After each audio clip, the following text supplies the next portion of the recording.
ओशो के अनुसार जैन परंपरा में प्रेम का एक बहुत ही गहरा और विशिष्ट रूप होता है। जैन साधक बुद्ध को केवल एक पूजनीय व्यक्ति या ईश्वर के रूप में नहीं देखते, बल्कि उन्हें एक मित्र, मार्गदर्शक और स्वयं के अस्तित्व का हिस्सा मानते हैं। जैन अनुयायियों का प्रेम इतना प्रगाढ़ होता है कि उसमें औपचारिकता या डर की कोई जगह नहीं होती।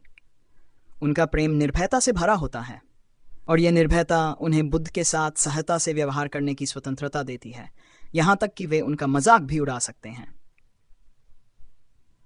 नंबर 1, प्रेम में निर्भयता। ओशो कहते हैं कि जैन का प्रेम किसी साधारण प्रेम की तरह नहीं है। यह प्रेम निर्भय है, जिसमें कोई डर नहीं है। आमतौर जब लोग किसी व्यक्ति को पूजते हैं तो उनके मन में एक संकोच या भय रहता है कि उन्हें उसका सम्मान करना चाहिए, उसकी महिमा में कोई कमी नहीं होनी चाहिए। लेकिन जैन अनुयायियों का प्रेम बुद्ध के प्रति इतना गहरा और सच्चा होता है कि उसमें किसी तरह का भय नहीं होता।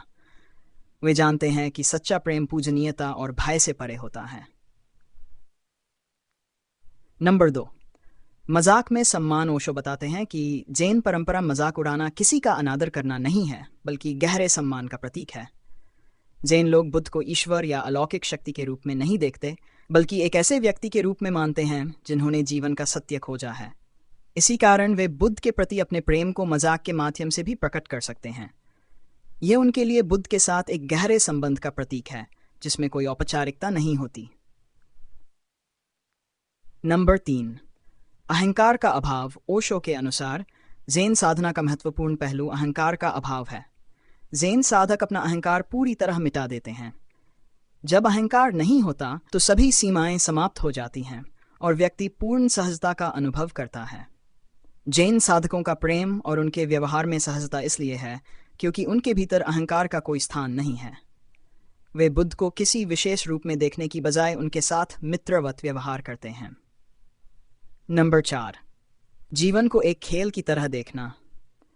जैन जीवन को अत्यंत सरलता और खेल की दृष्टि से देखते हैं। ओशो बताते हैं कि जैन में हर चीज को खेल की तरह देखा जाता है, जिसमें आनंद और मस्ती होती है।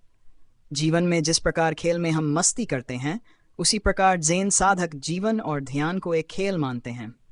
इस खेल में हर चीज में एक मासूमियत होती है, और इसीलिए वे अपने गुरु का भी मजाक बना सकते हैं। नंबर 5, प्रेम में पूर्णता का भाव। ओशो के अनुसार जैन साधक प्रेम को पूर्णता के रूप में देखते हैं। जब कोई प्रेम में पूर्ण होता है तो वह किसी भी प्रकार की बंधन और औपचारिकता से मुक्त हो जाता है।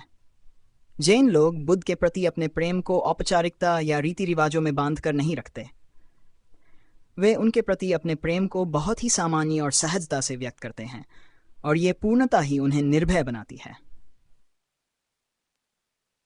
निर्भयता और स्वतंत्रता। ओशो कहते हैं कि जैन साधना का सबसे बड़ा गुण निर्भयता और स्वतंत्रता है।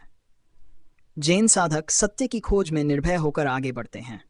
उनका सत्य के प्रति समर्पण इतना गहरा है कि उसमें कोई डर नहीं रहता। इसी कारण वे बुद्ध जैसे महान व्यक्तित्व का भी मजाक उड़ा सकते हैं। उनके लिए यह प्रेम का ही एक रूप है, क्योंकि वे बुद्ध को अपने से अलग नहीं मानते। नंबर 7, बुद्ध को एक आदर्श नहीं बल्कि मार्गदर्शक मानना। जैन परंपरा में बुद्ध को किसी आदर्श के रूप में नहीं, बल्कि एक मार्गदर्शक के रूप में देखा जाता है।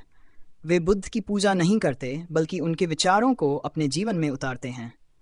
इसी कारण बुद्ध को अपने जैसा ही मानते हैं और उनके प्रति किसी प्रकार की औपचारिकता नहीं रखते। ये उन्हें उनके प्रति सहजता और निर्भयता से प्रेम करने की स्वतंत्रता देता है। नंबर 8, सामाजिक बंधनों से परे। ओशो के अनुसार जैन परंपरा में सामाजिक मान्यताओं और बंधनों से ऊपर उठना ही साधना का हिस्सा है। जैन साधक समाज के नियमों और परंपराओं को नहीं मानते।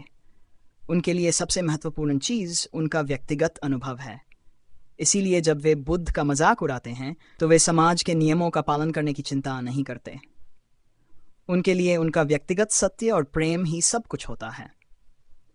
ओशो का यह विचार कि जैन लोग बुद्ध को इतना प्रेम करते हैं कि वे उनका मजाक भी उड़ा सकते हैं, वास्तव में प्रेम की गहराई, निर्भयता और सहजता को दर्शाता है। जैन साधकों का प्रेम बुद्ध के प्रति केवल एक अनुयायी का प्रेम नहीं है, बल्कि एक मित्र, साथी और आत्मीयता से भरा प्रेम है। इसमें औपचारिकता, संकोच और भय के लिए कोई स्थान नहीं है। ये प्रेम उन्हें इस कदर निर्भय और स्वतंत्र बनाता है कि वे बुद्ध के साथ हंसी मजाक भी कर सकते हैं, और इसमें ही उनके प्रेम की गहराई और सच्चाई झलकती है।